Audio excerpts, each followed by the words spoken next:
Nous devons ensemble avoir conscience que nul autre que nous-mêmes ne viendra sauver notre nation et que cela exige de chacun de nous une mobilisation tous azimuts. Peuple congolais, il est temps de nous lever, de nous serrer les coudes et d'agir pour défendre notre patrie, notre intégrité territoriale et l'intangibilité de nos frontières. La République démocratique du Congo est victime d'une nouvelle agression rwandaise et des actes criminels et terroristes du M23. Ils ont juré Batela et Kolo, Bendele Koyate.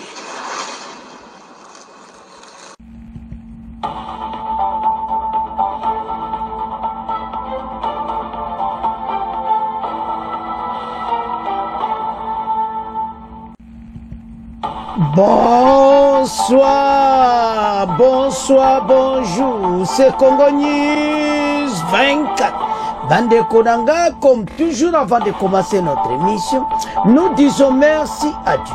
Nous disons merci à nos chers abonnés et téléspectateurs qui nous suivent partout dans le monde et en RTC. Bande Konanga, soyez les bienvenus. À la une, chers téléspectateurs, on va commencer cette émission Bandeko. O balubaki yindi. Makambo oezoleka. Ya Sadek. Tukolanda on émission oyo. Comment EAC na Sadek ba yokanaki. Et puis tokoyoka ba réaction. Ba réaction eza ya kosakana te. Tokoyoka côté à RDC, côté à Rwanda. Et puis toko discuter nango. Parce que il y a makambo ebele za inango bien. Mais loko moko bazang saki. Toko développer en émission na biso. Deuxième point, chers téléspectateurs. D'autres corps sans vie de RDF 123 dans frontière Nirangongo et Goma. Bandeko carnage. Oyo kakako sakanati. Ndenge bolanda kene émission à lobby. Alors suite encore. Awa et comme na frontière à Nirangongo. Oyo kaka somo. Makambo zamine. Parce que bantere bango soki plus de 1000 Rwandais corps de soldats rwandais tués sur le sol congolais et plus précisément des combats à Goma so bakundi yango na ba fausse commune, c'est ça et loko bato bazakotuna parce que sango tellement ndenge panzaneki alors situation za mobulu tozomona kaka zango donc bakundi yango na ba fausse commune tozala connecté. Chers téléspectateurs, émission d'Abse Bandi et committant autosola ensemble ma solo yamboka. Bandeko, émission à l'élo tokosola sur Oezo Leka. Bandeko, na SAEDC, ba décision Oyo bazui, na Sadek et assez. Ba décision est tellement makasi. Il fallait qu'akabajo ba décision en dengewana. Parce que, pona ko d'escalade pe ba tension kita makambo ebele. Alors, situation menée zanini. Na niveau RDC ba lobi ke na ba makambo nyoso ba lobi wana. On n'a pas condamné officiellement le Rwanda, mais ba décision ba juya ko bimisa armée rwandaise na RDC et pesi gouvernement congolais sengo. Wana zaki soué na biso ke bango ba quitter le sol congolais. Beaucoup yokatina salama. Alors, la décision, monsieur Zouaki, on est vraiment très rapide, très urgent, parce que situation comme qui moboulou. Bandeko, guerre nenge salamaki, biso zaki na victoire. Mais quand on tolobaki tozala ba traite, parce que pourquoi tola tozala ba victoire? Na kati ya Goma, nana Nirangongo, ba kor mingi, ezalaki ya ba Rwandais. Ba soldat FARDC bazayi pena mingité selon des rapports ba pesi. Mais toujours na deuxième point. Boye ba combien ba soldat ba kufaki belé, ba civil oui pe bazali na ba korwana, ba civil pe baza, mais na côté ba soldat ya bangonde ba kufaki belé o abiso ba sasaki bango. O abiso nde wana trahison kaka to comprendre. Bon mona bango na stade na bananga mais toujours na point. Alors, maintenant, situation tonangwawa, la RDC prend acte, il y a décision, il y a Sadek, na EAC. Patrick Mouyaya lobby, Tina Salama lobby, et puis la réaction de Guérandi. Situation à Est et comment qui est un pays autour de Banini complexe. Parce que Kagame a compliqué la situation, mais il y a un souka.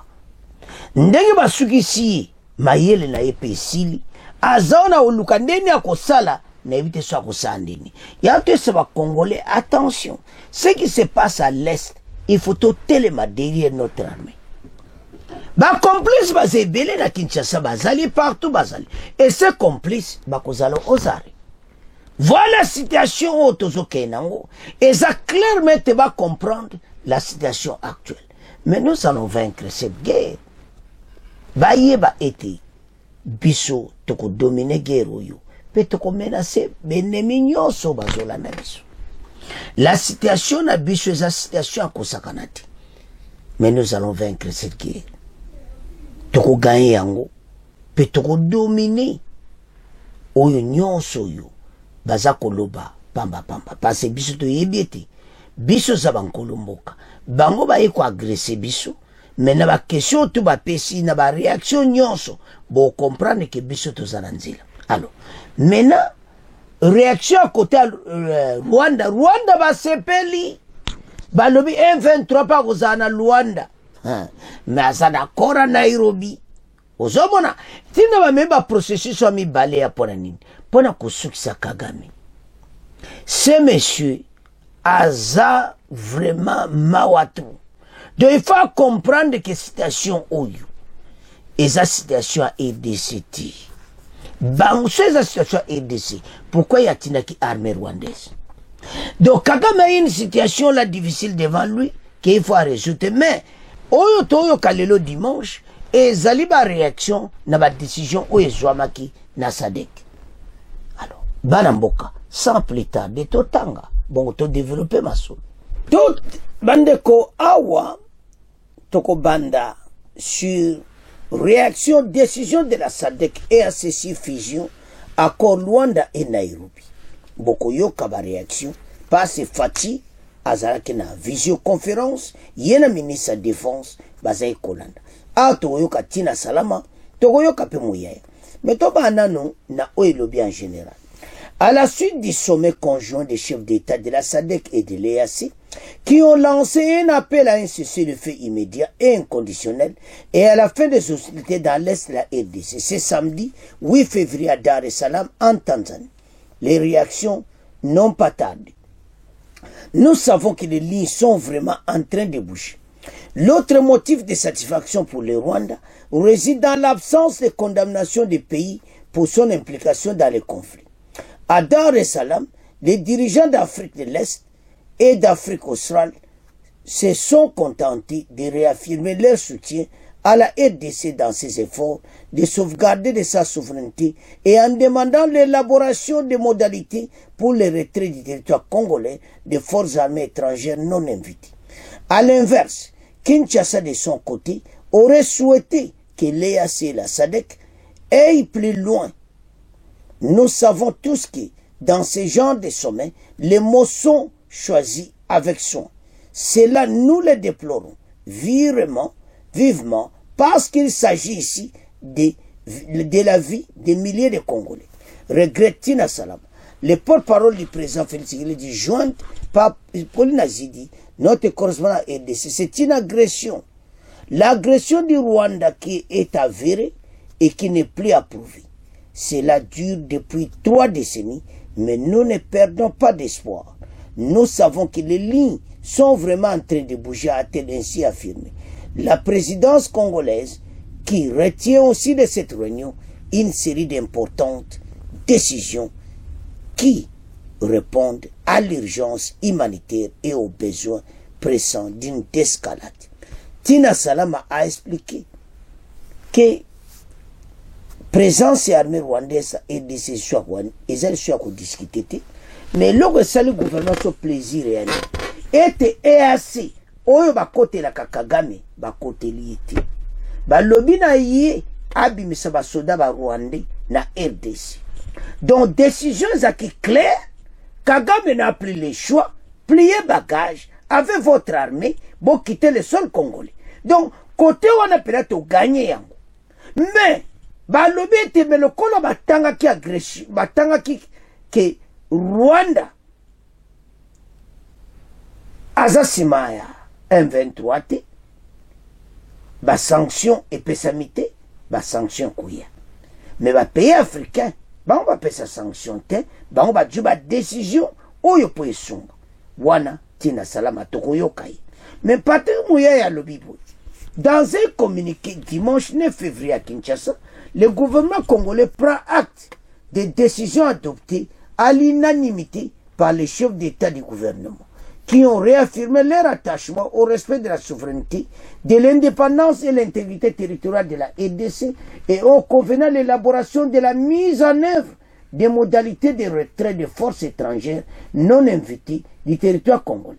Pour la RDC, cette décision marque une avancée décisive vers la fin de toute présence militaire non autorisée, notamment celle des troupes rwandaises et des supplétifs de 1-23. Donc, la force étrangère va sur la RDCT. Voilà, ndenge makamango kozala. Alors, banamboka, sans plus tarder, passe makamango. Bundebo oyo kanastina salama zaki clair. Et makambo e umeli. Rwanda, présence rwandaise na RDC soit ko prouveti. Motunyo sa yebi. Alors, et comme état oyo, ba Rwanda ba tche sous ma colonna RDC, ndenge bazo bina ba bagage na bango. Eza pona libela. Sikoyo, ba marionnette na bango, ba comme na problème. Ete, ba décision e koi, ba marionnette ba tika na kate sanga. Donc, ba yoka, soki ba yokite, oe koye la bango, l'heure est grave. Alors, makamunyo se yokani, bango comme étant, oyo bandima na nyonso oyo balobi. Voilà ndenge makamango kozala. Alors force wana bako quitter, bako plier bagage et ils vont quitter le sol congolais directement. Alors banamboka tolanda tina salama bongo to avancer. Nous savons tous que dans ce genre de sommet, les mots sont choisis avec soin et cela, en tout cas, nous les déplorons vivement parce qu'il s'agit ici de la vie des milliers de Congolais. C'est une agression qui est avérée et qui n'est plus approuvée en tout cas et cela dure depuis 3 décennies. Alors, nous ne perdons pas espoir. Nous savons que les lignes sont vraiment en train de bouger. Vous avez suivi hier ce qui s'est passé à Genève où le haut-commissaire aux droits de l'homme, messieurs Volker Turk, il a été clair en tout cas. Il a dit que si on y prend garde, cette crise a un risque d'embraser toute la sous-région et c'est également la position du président Ndayishimiye et du président burundais qui ne cesse de le répéter. Mais cela étant, il y a quand même des condamnations que nous saluons, notamment par le Conseil des droits de l'homme, mais également la CEAC qui a reconnu et condamné implicitement le Rwanda. Voilà. Mais nous restons en tout cas sur notre position principale qui est le retrait sans condition de toutes les troupes rwandaises du territoire congolais. Bandeko Tolandi, la présence de l'armée rwandaise est décisée ce problème à discussion. Et le bami mingi, to discuter pe mingi, voilà la situation où est tozanango. Bandeko, situation to parcourir. Et ça, situation ko sakanango te. Et ndenge ba décision ne zwami, ezalaki ponako. Kagame Asuki, il n'a plus rien à dire. Et bisogno soto telema ensemble. Nous devons agir en un seul homme. Poto bengana cet ennemi va quitter le territoire congolais. Donc maintenant, bazo plier bagage. Yé armée rwandaise, na boba kota qui ensemble na M23, ils vont quitter. Soza congolais quitter la RDC. Et maintenant, les 2 organisations, Tamba okena Luanda, ndeto lalba seba bandi démarche, ba lebi dans 5 jours, ba chef d'état-major, ba chef à défense ba pays nyonso ya SADC na ya EAC bakozala na Nord Kivu ko appliquer yango yo armée rwandaise aka bobima yo bobima bino bozaka ka bobima donc semaine yo ndeto lobe bandi lundi ti samedi ba pesaka 5 jours ete bato tu bakiti aéroport a Goma efungwama makamu nyonso Kagame aza kwinsi côté rwandais Kagame alobi ya sepeli po M23 kozana masulu. Ah, Kagame, mais M23 kozala kote à Nairobi. Sona tangango biente akobela libo akopeke ba crise. Yakati aovana ensemble na Fatima watro. Alors, makambo ngo ndenge pesami bandeko tolandi biso nyonso. Maintenant, notre pays tolandi tina salama. Que le moment est venu et l'autre toluka ki yangwana. Et bateau yo, il faut pas comprendre que oyo basali ezamawa.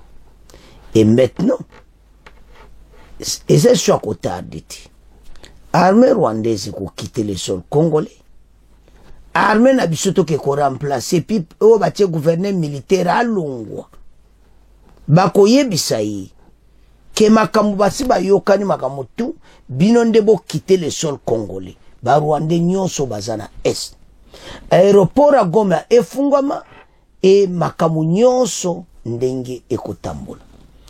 Ndenge toloba awa déjà ba se préparer ba chef de nyonso oya mission bakoza epi Ruto na présent ya Zimbabwe mwanangana o bazali présent Sadek na présent EAC baza ensemble ça mais eloko ne pesi EDC sengo parce que bateau après avoir pillé et pourquoi yo mon lelo EAC bakomo kotela bakomo lo que voilà armée rwandaise va quitter et tout ça va commencer à décision parce que basi ba yibi ba jubiloko bakina posana ils ont tout pillé ba minere basi ba juji bango nyonso ba moni ke comme ta Kagame kopesile dota suna shwate Kagame bimisaka batu nayo Kagame ba yelisidi ah Ruto kumo loba nga boy. Na loba na yo.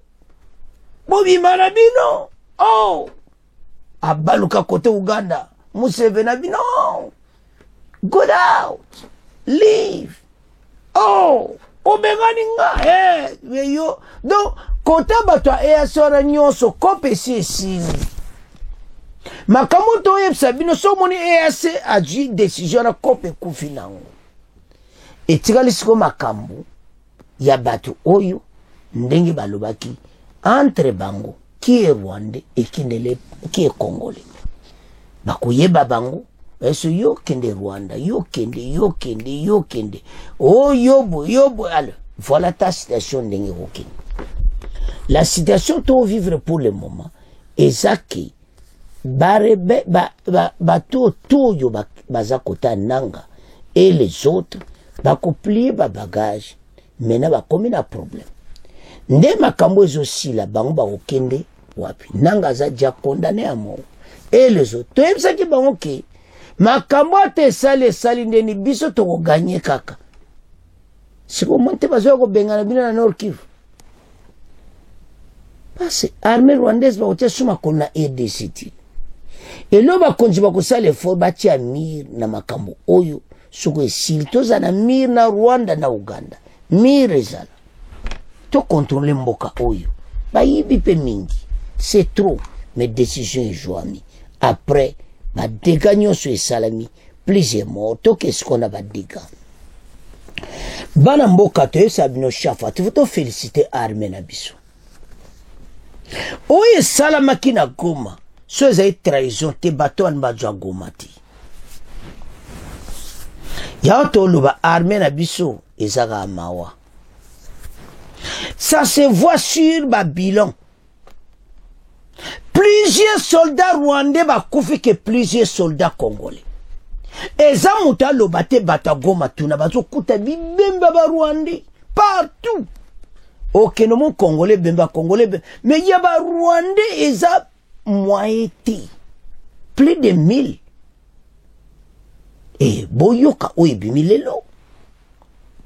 Na Nirangongo ba me balinga bakeni bilanga te lokola ceci le fait tokeni bilanga ah moi bakeni bilanga ezate donc bilanga Nirangongo plein de soldats ba uniforme ba rwandais tout ça donc ba kuti somo na bibembe il ne peut pas y aller au champ il y a plusieurs corps divers et le makambo belé mais biso to cité que divers wana ba Rwandais na kati na ba civil. Donc botala mena exoto kotiela no boyoka mais batangi kaka ba soldat rwandais to adi divers ko ou à différents pays dont on comprend ce qu'on paye en Moussouni au Bazaki za Rwanda. Alors la situation to vivre to féliciter armée parce que bilé zo l'accès clairement ba soldat rwandais ba kufi koleka ba soldat congolais donc ba mbiskata ba wazalendo ezaki vrai asolo na Nirangongo to zoyo kana sango bilanga mweba to ba ke bilanga ezate bibembe na bibembe match zamu akende boy ebembe mama linga kota kana kata samba boy ebembe do moite batomba ke bilanga mweba ke bilanga yati so ba ke osa kote mususu ekoti mobulu totanga boyo ka bibembe bon to avance. D'autres corps sans vie de RDF 123 dans frontière Nirangongo et Goma. Plus de 1000 corps dont Mawatro, Makamboyo, Ezasom, mais Awa et commune à Nirangongo. Des agriculteurs du territoire de Nirangongo dans la province du Nord Kivu affirment qu'ils ne peuvent pas accéder à leurs champs à cause des corps en décomposition qui se trouvent toujours sur les axes dans les champs. Une situation qui menace la santé publique de la population, alerte plusieurs acteurs locaux. Ces derniers ont contacté Radio Kopi le samedi 8 février pour demander à la Croix-Rouge humanitaire d'intervenir de toute urgence pour évacuer des corps et assainir la zone. Les faits sont rapportés dans différents villages de groupement Kibati, Bouvira et Roussayo na Nirangongo. Bande kona territoire Nirangongo za osakanati. Donc Moboulou, Bibembe na Bibembe. Alors, que la population tente d'accéder aux champs à la recherche de la nourriture, profitant de cette accalmie relative, s'observe depuis l'occupation, celle-ci se heurte à cette difficulté. Donc, Baza vraiment heurté à cette difficulté. En outre, dans Zamawa, d'après les sources locales, des affrontements intenses à l'arme lourde ont été érigés dans ces villages avant l'entrée des rebelles dans la ville de Goma. Bozolanda, avant Bakota Goma, Bitumbe Zalaki akosakana na ngoti. Bazo boma bango bazako ya bazako boma dozako sakanati ont été enregistrés avant l'entrée des rebelles dans la ville de Goma, ce qui justifie la présence de plusieurs cadavres qui traînent encore, ce qui fait craindre les risques des épidémies. En outre, les mêmes sources évoquent que la crainte d'engins non explosés, mais aussi des armes abandonnées qui sont visibles dans le village. Les habitants plaident pour des interventions de spécialistes en débinage pour l'assainissement du territoire de Nirangongo. Donc, des Toloba, Awa, Bibembeza est tellement en vrac. Ozomona, situation est très grave. Parce que Bayebite, selon Den Bakeneko Kundango, de précisément lors des combats à Goma et aux environs. C'est-à-dire, aux environs, il y a Goma, Bitumbezaki à Kosaganati. Alors, surtout au Talasko Biloko Aboui. Pour ce moment, on a teke Makambozaki à Kosaganati. Parce que clairement, tous ces soldats rwandais, ils ont perdu la vie. Armée rwandaise. Bah, comment qu'il y a une situation difficile. Donc, ils ont clairement dit, ils ont dit, Babilamba, bah, tout décomposé partout. Alors, nandenge ba moni ba corps oyo. Ils ont ça vraiment mawa. Alors, maintenant, ba Rwanda, moi, ba mebibembo na Rwanda, baza obligé, ba kundango partout. C'est ça la situation. Vous comprenez que ma maman va continuer à bilanga. Bazo kutaka bibembe na bibembe. Ba comme un problème sérieux, tellement plus de 1000 corps na kata bazamba. Situation comme critique. Tolanda extrait oyo. bon auto avance. Où les agriculteurs du territoire des Nyiragongo déclarent ne pas pouvoir accéder à leurs champs en raison de la présence de corps en décomposition sur les routes et dans les champs. Cette situation représente une grave menace pour la santé publique, alerte plusieurs acteurs locaux. Ces derniers ont contacté Radio Kapi ce samedi 8 février pour demander à la Croix-Rouge et aux humanitaires d'intervenir de toute urgence afin d'évacuer ces corps et d'assainir la zone. Sifa Magourou. Les faits s'observent plus dans différents villages et groupements qui bâtissent Bouvira et Roussaïou, alors que la population tente d'accéder aux champs à la recherche de la nourriture, profitant de cette accalmie relative qui s'observe depuis l'occupation. Celle-ci se heurte à cette difficulté. D'après nos sources, des affrontements intenses à l'arme lourde ont été enregistrés dans ces villages avant l'entrée des rebelles dans la ville de Goma, ce qui justifie la présence de plusieurs cadavres de militaires et civils confondus qui traînent encore ça et là et qui fait craindre des risques des épidémies. En outre, notre source évoque la crainte d'engins non explosés, mais aussi des armes abandonnées qui sont visibles dans plusieurs villages. L'urgence s'impose pour que des interventions de déminage et d'assainissement soient organisées en territoire de Nyiragongo en général, précisent nos sources. Bandeko tolandi biso nyonso yango ntina toloba ke situation ezokoma très mobulu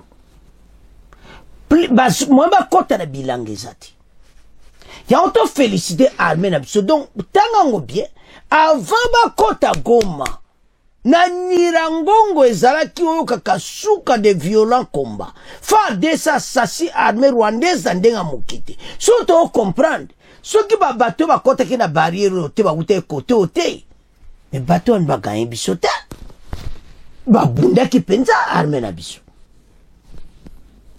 Donc c'est-à-dire il fallait donc combat ezalaki ya kosakana te. Voilà, il y a eu plusieurs morts bakufaki na ndenge ya kosakana te ekomaki na point ke mwe basala autrement eza te. Yango toyisa bakongolais que lèvons-nous comme un seul homme.